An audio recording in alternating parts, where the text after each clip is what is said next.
Welcome friends. இன்றைக்கி நம்ம ரெட்டோ ரெசிபீஸில் ரொம்ப டிஃப்ரெண்ட்டான ஒரு கெஸ்ட் லன்ச் மெனு தான் பார்க்க போகிறோம். நீங்கள் பார்க்குற ரெசிபீஸ் எல்லாமே ரொம்ப டிஃப்ரெண்ட் ஸ்டைலில் ப்ரிப்பேர் பண்ணது. ஸோ கடைசி வரைக்கும் பாருங்கள். இதில் முக்கியமான 3 ரெசிபீஸ் மட்டும்தான் நான் ஷேர் பண்ணியிருக்கேன். யூஸ்வலாக பண்ணுற ரசம், ரைத்தா அதெல்லாம் நான் ஷேர் பண்ணலை. இதை பார்க்குறதுக்கு முன்னாடி நம்ம சேனலை புதுசாக பார்க்குற ஃப்ரெண்ட்ஸ் சப்ஸ்கிரைப் பண்ணிக்கோங்க.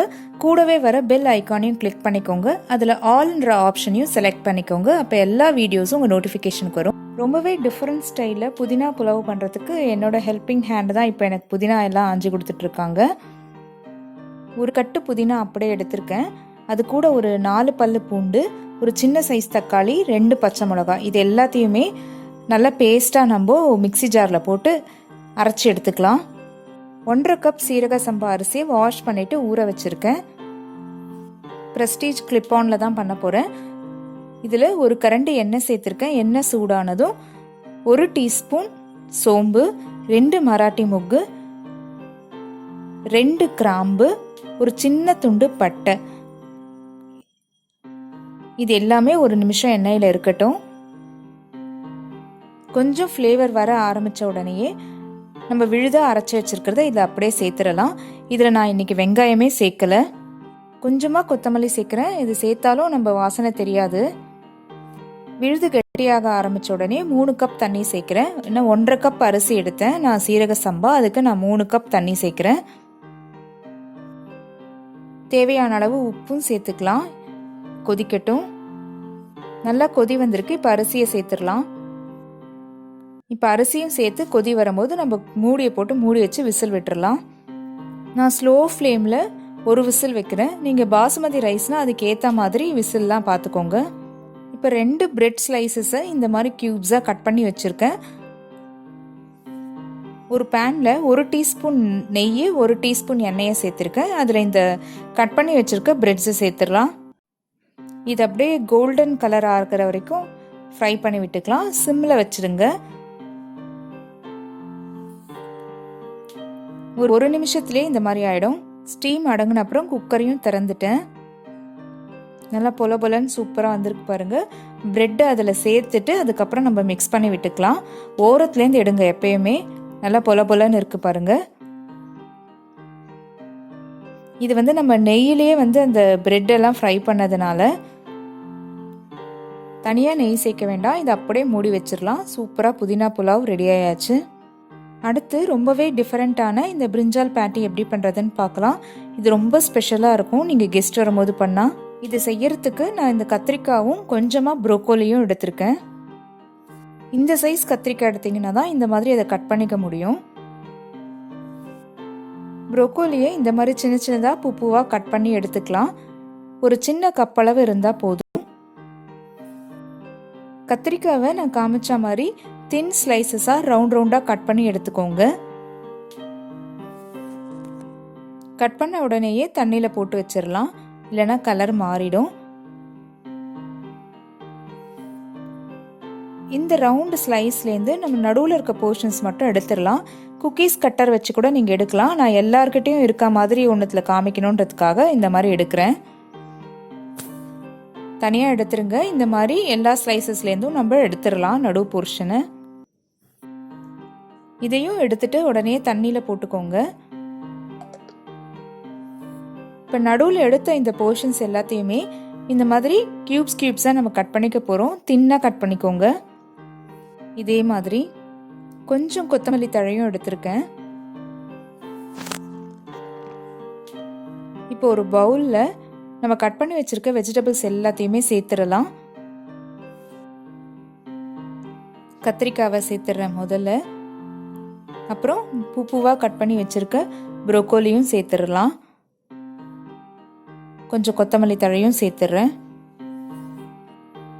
இப்போ எல்லா ஸ்பைசஸும் சேர்க்கலாம். மிளகாய்த்தூள், மல்லித்தூள்,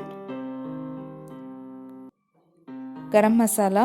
இதோட மெஷர்மெண்ட்ஸ் எல்லாமே நான் டிஸ்கிரிப்ஷன் பாக்ஸில் கொடுக்குறேன். கடலை மாவு 1 டேபிள் ஸ்பூன், மைதா மாவு இல்லைன்னா அரிசி மாவு 1 டீஸ்பூன், தேவையான அளவு உப்பு.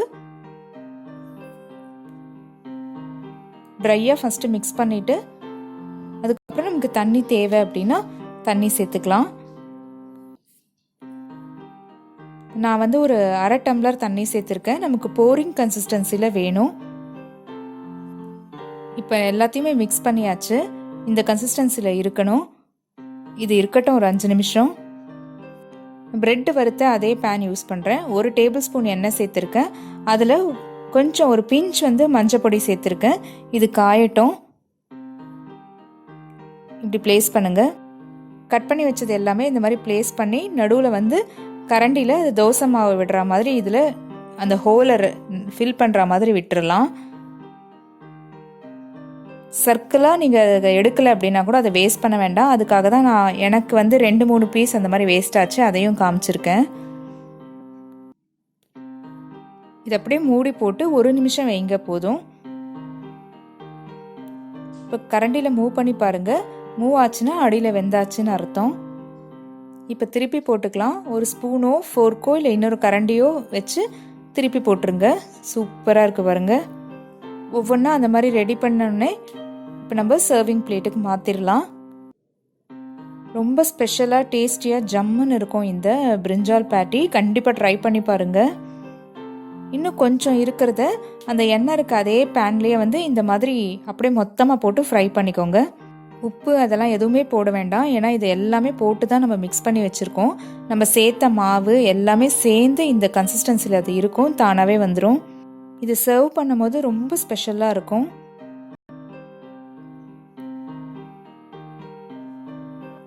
அடுத்து இந்த மஷ்ரூம் கிரேவி. நிறைய ரெசிபிஸ் குக் பண்ணும் போது நான் சொன்ன மாதிரி சேம் ஹெல்பிங் ஹேண்ட்ஸ். மஷ்ரூம் எல்லாம் க்ளீன் பண்ணியாச்சு. இது கூட காலிஃப்ளவரும் எடுத்துக்கலாம். பொடி பொடியாக நறுக்கின மஷ்ரூம் அப்படியே 200 கிராம்ஸ் எடுத்திருக்கேன். இது கூட சேர்க்கறதுக்கு பொடி பொடியாக நறுக்கின காலிஃப்ளவர், இஞ்சி, பூண்டு, கொத்தமல்லி ஒன்றா சேர்த்துடலாம். எல்லாமே நல்லா வாஷ் பண்ணது தான். இப்போ 1 டீஸ்பூன் மிளகாய்த்தூள், 1/2 teaspoon garam masala, 1 table spoon கடலை மாவு, 1 டீஸ்பூன் அரிசி மாவு. இப்போ எல்லாத்தையும் நல்லா மிக்ஸ் பண்ணிக்கலாம். தேவையான அளவு உப்பு சேர்த்துக்கோங்க. நான் கொஞ்சமாக தண்ணி சேர்த்துருக்கேன். நமக்கு ஒரு மெது பக்கோடா கன்சிஸ்டன்சிக்கு வேணும், இல்லைனா கோஃப்தா மாதிரி வந்துடும். இந்த மாதிரி இருக்கட்டும். ஒரு கடாயில் எண்ணெயை சூடுபடுத்தியிருக்கேன். ஃப்ளேம் வந்து மீடியம்லேயே இருக்கட்டும். நல்லா சூடானதும் ஒரு கரண்டிலையோ ஒரு ஸ்பூன்லையோ எடுத்து இந்த மாதிரி விட்டுறலாம். இது நல்லா ஃப்ரை ஆகி வரட்டும். நல்லா கோல்டன் ப்ரௌன் ஆகணுன்னு எடுத்துடலாம். திருப்பி போட்டு இந்த மாதிரி எடுத்துருங்க. அடுத்த பேட்சும் இதே மாதிரி. ஒரு 6-7 முந்திரி பருப்பை இந்த மாதிரி உடச்சி எடுத்திருக்கேன். கூட 2 தக்காளி அரைச்சிக்க போகிறேன். ஒரு டேபிள் ஸ்பூன் எண்ணெய், சீரகம், 2 கிராம்பு, 1 மராட்டி மொகு. அதெல்லாம் வறுப்பட்டதும் அரைச்ச விழுதை சேர்த்துடலாம். விழுது கெட்டியான உடனேயே 1 டீஸ்பூன் மிளகாய்த்தூள், மல்லித்தூள், சீரகத்தூள், கரம் மசாலா, தேவையான அளவு உப்பு, பெப்பர் எல்லாம் நல்லா மிக்ஸ் பண்ணிக்கலாம். இப்போ நம்ம பக்கோடா மாதிரி போடுறதுக்கு கலந்து வச்சுருக்கிறதுலேருந்து 1 கப் எடுத்து அப்படியே இதில் சேர்த்துடுறேன். நல்லா மிக்ஸ் பண்ணிக்கோங்க. இதில் 1 டம்ளர் தண்ணி சேர்க்குறேன். நான் டம்ளரில் தான் மெஷர்மெண்ட் சொல்கிறேன். இது மிக்ஸி ஜாரை வாஷ் பண்ணி அதை சேர்த்துட்டேன். உங்களுக்கு உப்பு தேவை அப்படின்னா இதில் சேர்த்துக்கோங்க. டேஸ்ட் பண்ணி பார்த்துருங்க. நல்லா கொதிக்கட்டும். நல்லா தளதளன்னு கொதிக்கும் போது நம்ம பொரிச்சு வச்சுருக்கிறத இதில் சேர்த்துடலாம். ரொம்ப நேரம் கொதிக்க வேண்டாம், இது ரொம்ப சாஃப்ட் ஆகிடும்.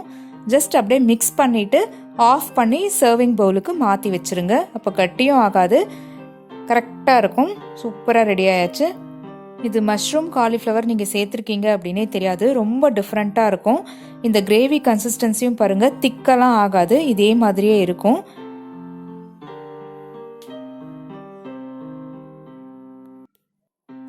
அந்த புதினா புலாவோட செம மேட்சாக இருக்கும். இப்போ மேலே கொஞ்சம் கொத்தமல்லி தழை, ஒரு 1/4 டீஸ்பூன் லெமன் ஜூஸ் சேர்க்குறேன். அவ்வளோதாங்க, ரொம்ப ஸ்பெஷலாக பண்ண புதினா புலாவ் பிரிஞ்சால் பேட்டி. இதை சர்வ் பண்ணும் போது நம்ம வதக்கி வச்சதை இந்த மாதிரி வச்சுட்டு மேலே ஒரு பேட்டி வச்சுருங்க. ஸோ கட் பண்ணி சாப்பிட்றதுக்கு ரொம்ப டேஸ்டியாகவும் இருக்கும். காளானோட கிரேவி. கண்டிப்பாக இந்த டிஃப்ரெண்ட்டான கெஸ்ட் லன்ச் மெனு உங்களுக்கு பிடிச்சிருக்கும்னு நினைக்கிறேன். பிடிச்சிருந்தா ஒரு லைக் கொடுங்க. உங்கள் ஃப்ரெண்ட்ஸுக்கும் ஷேர் பண்ணுங்கள். இது ட்ரை பண்ணிங்கன்னா உங்கள் ரெசிபியோட ஃபோட்டோவை மெயில் ஐடிக்கு அனுப்பி வைங்க. நம்ம சேனல் மைதிலிஸ் ரெட்ரோ ரெசிபிஸை சப்ஸ்கிரைப் பண்ணிக்கோங்க. கூடவே வர பெல் ஐக்கானையும் கிளிக் பண்ணிக்கோங்க. அதில் ஆல் ஆப்ஷனை செலக்ட் பண்ணிக்கோங்க. இதே மாதிரியான இன்ட்ரெஸ்டிங் வீடியோவோடு உங்களை பார்க்குறேன். தேங்க்யூ.